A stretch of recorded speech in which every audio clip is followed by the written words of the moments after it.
This is Ashley Renee Sanders, a 26-year-old pregnant mother of two who would be killed by her own husband, Stephen Baker, after he missed taking his meds. But the horrors did not end there. Moments before that, he then chased his kids away, all the while screaming, "Today is our death day." On the late hours of October 28, 2025, at around 11:45 p.m., the police received a disturbance call that led them to 1400 block of West 34th Street in Indianapolis. And what they discovered when they arrived at the scene was nothing short of devastation. Now I'm dream chase like Meek Mills. $40 getting nigga cheap thrills. Got break shit down. Inside her own home, the pregnant Ashley was found lifeless, enduring fatal gunshot wounds. Just hours earlier, she had just been in her bedroom, innocently awaiting to sleep and enjoying the peace of that evening. Unbeknownst to her, that peace vanished in a way no one close to her could have imagined. Ashley never sensed the danger growing inside her own home, but when Stephen Baker stopped taking his medication, his paranoia exploded without warning. Moments after killing her, he ran after their children, shouting that none of them would survive the night.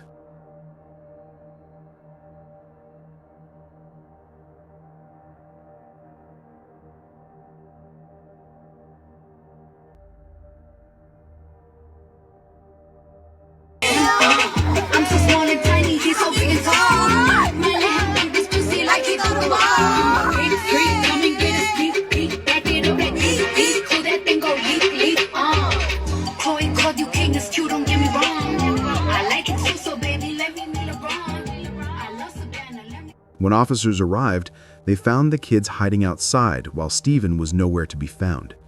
But it wasn't long until he was found wandering in violent delusion that had been building for weeks.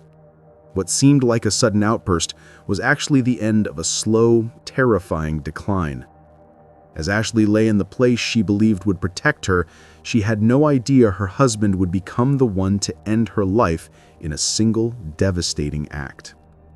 What pushed Stephen to turn his madness toward the woman carrying his child? What truly happened inside that home? But before we get to that, let me take you back to where and how this all began. This is the tragic life and death of Ashley Renee Sanders. Born in 1999, Ashley Renee Sanders lived a simple, grounded life centered around her two children from a previous relationship, one that didn't work out, but taught her how strong she could be on her own. She worked hard, kept her world small, and made sure her kids always felt loved, protected, and supported. So here's what people noticed about Ashley right away. She wasn't just surviving as a single mom, she was thriving in her own quiet way. Her Facebook page painted that picture perfectly. Ashley looked confident, glowing even, always posting photos of herself dressed up, smiling, or simply embracing her natural beauty. Look, what the hell? What the helly? Why you wanna sit in the front? Why you on my dick? Why you always think I'm lying? Why you in my business? Why you trying to keep up with me? Why you wanna feature when you know this shit ain't free? Hey. She was unapologetically herself. Not much is known about her early life, but online, she projected a woman who was happy, grounded, and deeply comfortable in her own skin. Scroll through her posts and you'll see it instantly. She loved capturing moments where she felt beautiful, free, and authentically her. But even the strongest hearts can end up loving someone who is unraveling in silence. And that's where the story begins to shift. Breeze, he scared of me. He said, baby, Mike, no, hold on, stop. You look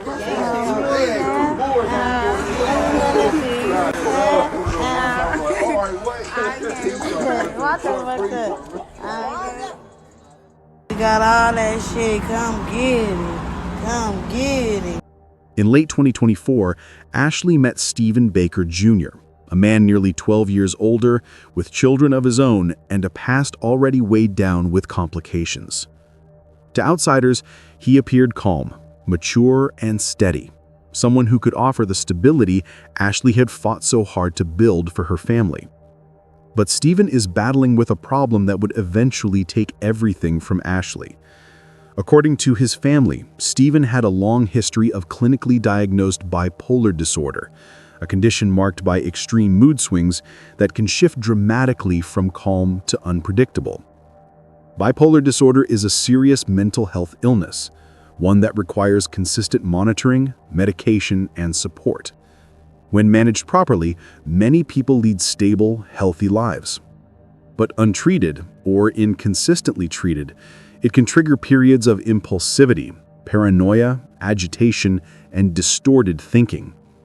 And Stephen's condition depended heavily on medication he didn't always take.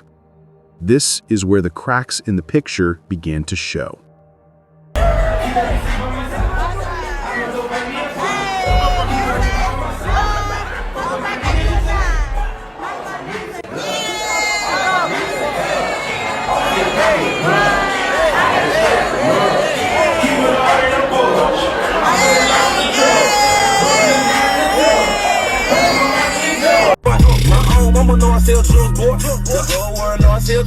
Don't make the syrup right now, the old lady watching you over there. She's a crackhead, I serve up. Everybody know I sell drugs. Beneath Stephen's composed exterior was a different story, one held together by pills, routines, and mental stability that could unravel in an instant. And when he skipped his medication, everything about him shifted. It started subtly at first, almost too easy to dismiss. Nights where he wouldn't sleep, conversations that drifted into confusion, comments that didn't quite make sense, a flicker in his eyes that sent quiet warnings to the people who knew him best. His older children recognized it immediately. They had lived through these cycles before and understood what was coming long before Ashley did. But even as Stephen's behavior became increasingly erratic, Ashley reacted the way many do when they love someone who is struggling. She held on to the good days, hoping they would return, believing the man she loved was still in there somewhere, fighting to come back. Unbeknownst to Ashley, she was wrong. This struggle, however, didn't show on the surface. On social media, Ashley remained the same bright, confident woman her friends adored, smiling in selfies and living her life with the same warmth she always carried. There was no hint of the violence quietly forming inside her home. Then came a piece of news that would bind Ashley and Stephen's lives even tighter. Somewhere between late February and early March, Ashley learned that she was pregnant with Stephen's baby. For both of them, this felt like the start of something hopeful, a sign that, despite the challenges, they were finally building a family together. Ashley talked about the future again, imagining a home with all of their children under one roof, believing they were moving towards stability. But reality was shifting in the opposite direction. As her pregnancy progressed, Stephen's mental state continued to unravel. The good days became fewer, the unpredictable moments came faster, and the medication he relied on became something he skipped more often than he took. Ashley didn't know it then, but each missed dose moved her closer to the night that would end everything. What she saw as a new beginning was, tragically, the beginning of the end.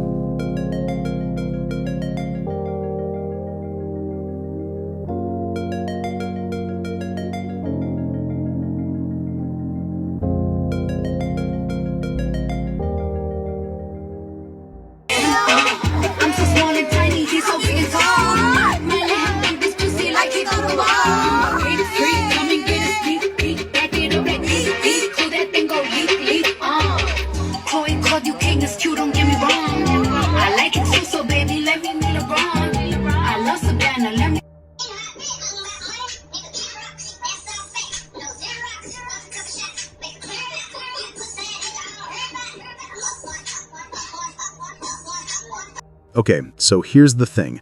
The tragic night didn't just explode out of nowhere. Everything had been building for months. In the early fall of 2025, the tension inside the house was almost impossible to ignore. Stephen started saying strange things, talking about the world ending, claiming people were watching him, and drifting into these long spells where nothing he said made sense. One moment he was quiet, The next, he was shouting. Everyone could feel the pressure rising, even if they didn't know exactly how bad it was about to get. Ashley was stuck in the middle. She was trying to comfort the man she loved while also keeping her kids safe. That balance was slipping with every passing day, and she knew it. But here's what's crazy. She still held on to hope that things could get better, that Stephen could come back to the man she knew. Overnight, we now know a woman is dead after a shooting on Indy's northwest side. I want to show you some video from the scene here. Metro Police tell us they were called to 34th and Harding around 11:40 last night. That's where they say they found a woman shot. She died at the scene about 15 minutes later, according to police. Now, officers tell us they believe this stemmed from a domestic disturbance, and they want to make sure people know there is help for anyone in a violent relationship. And if you're a victim of a crime, an abusive relationship, call 911, call us, and let us hold that person accountable. Don't let relationships get to a spot where terrible things like this happen.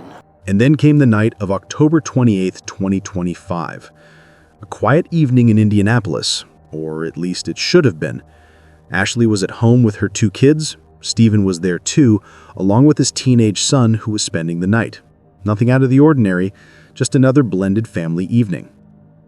Later that evening, Stephen's teenage daughter arrived in an Uber. The moment she stepped out, her brother warned her they needed to leave. But before they could, Stephen came outside while holding a gun. He looked at them and said something that shocked everyone. Out of nowhere, he said that night is their death night. But the worst is yet to come. After saying that terrifying thing, he pointed the gun at his kids and the Uber. Everyone panicked. Fortunately, his son was able to lunge at him and wrestle the gun away from him, saving his sister. Right then and there, the daughter called 911. For a moment, it seemed like they were safe, but then Stephen did the unthinkable. He quickly got up and ran back into the house, toward Ashley. And it only gets weirder from here. After he barged into the room where Ashley was, he snapped and screamed that she was the devil. He repeated it 2 times before he struck Ashley with the gun. Ashley tried to escape toward the back bedroom, but then Stephen did the one thing that changed that night forever. Stephen fired toward Ashley. Gunshots rang out. Neighbors heard them. Children heard them. And after pulling the trigger, Stephen fled just moments before the police arrived.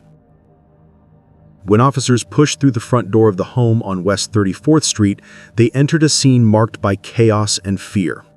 Ashley lay in the back bedroom, fatally wounded, while her 2 young children stood nearby, confused, crying, and terrified. Ashley was still alive when the police came, but just after 15 minutes, she succumbed to her injuries and tragically died. Outside, Stephen's teenage son and daughter shook unshakably as they tried to explain what had just happened.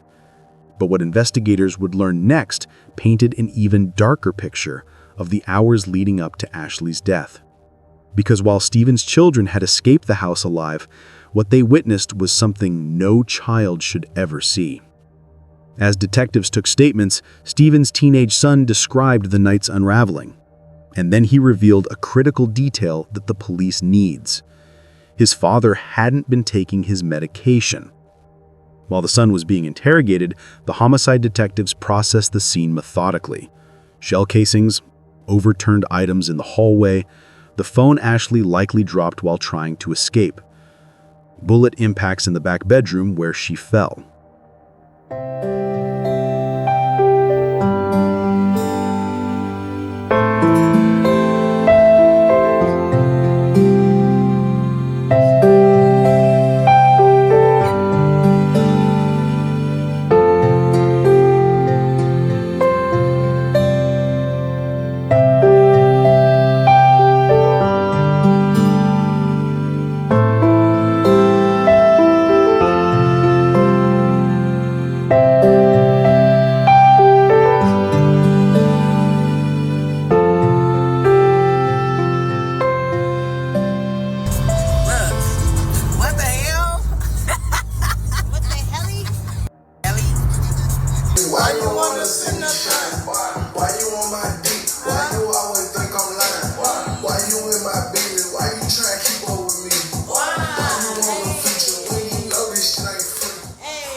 Every detail told the same story.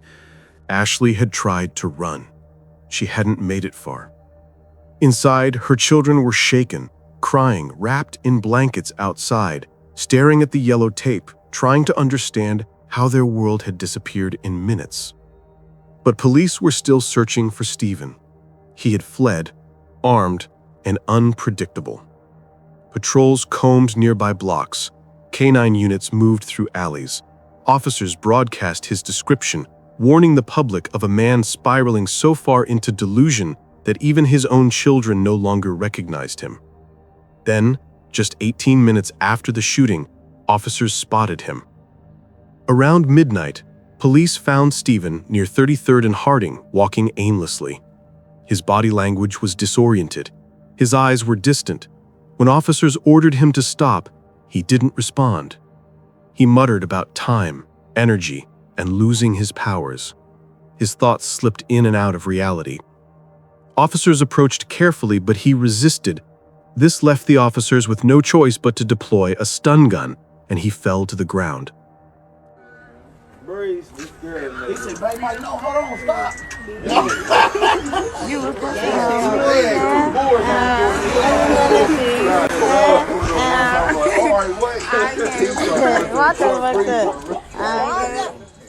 But the weird thing was, even in handcuffs, his words remained delusional. He kept on muttering words that no person in their right mind would say. He claimed to be a time traveler. He said officers had taken his powers. He said he didn't know who Stephen Baker was. When detectives verified his identity with his phone number, he said, "I don't know who that guy is." For the detectives, it was clear. The man before them was lost deep in a mental collapse.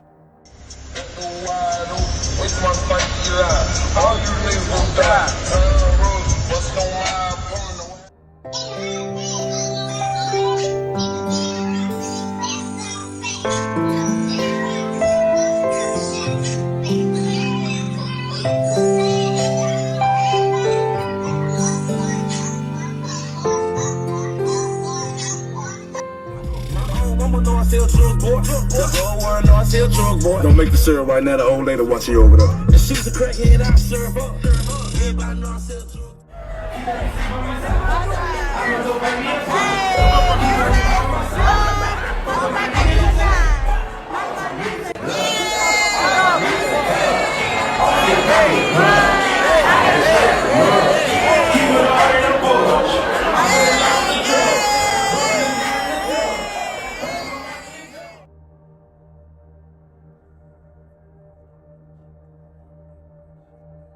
Reality didn't change.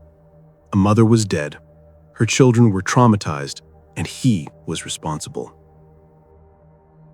Say a woman is dead following a shooting on the near northwest side. Officers responding to West 34th and North Harding Street overnight. When they arrived, they found a woman there. Police say this stems from a domestic situation. It's just really sad when relationships end tragically and violently. And if this is you, if you are in an abusive relationship, we ask that you call 911. Seek help. We have domestic violence advocates. We have the Julian Center. We have other resources we can help you with. Don't get to a place where this happens to you. News spread quickly across Indianapolis. By early morning, local stations reported a woman killed in a domestic disturbance, a suspect in custody, and neighbors stunned by the violence that had erupted on their quiet street. Meanwhile, the detectives continued to interview Stephen. From that, the investigators understood one thing. Regardless of his mental state, the violence he committed was real and irreversible.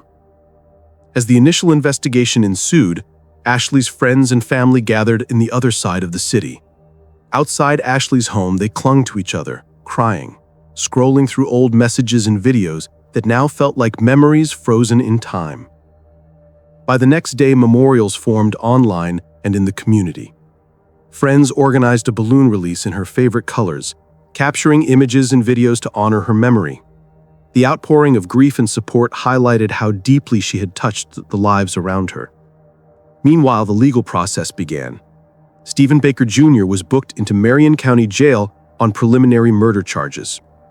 Evidence against him was extensive: witness statements, 911 calls, the recovered firearm, shell casings, and the timeline his children had provided. Even as the justice system prepared to act, a broader question emerged. How many tragedies like this could have been prevented?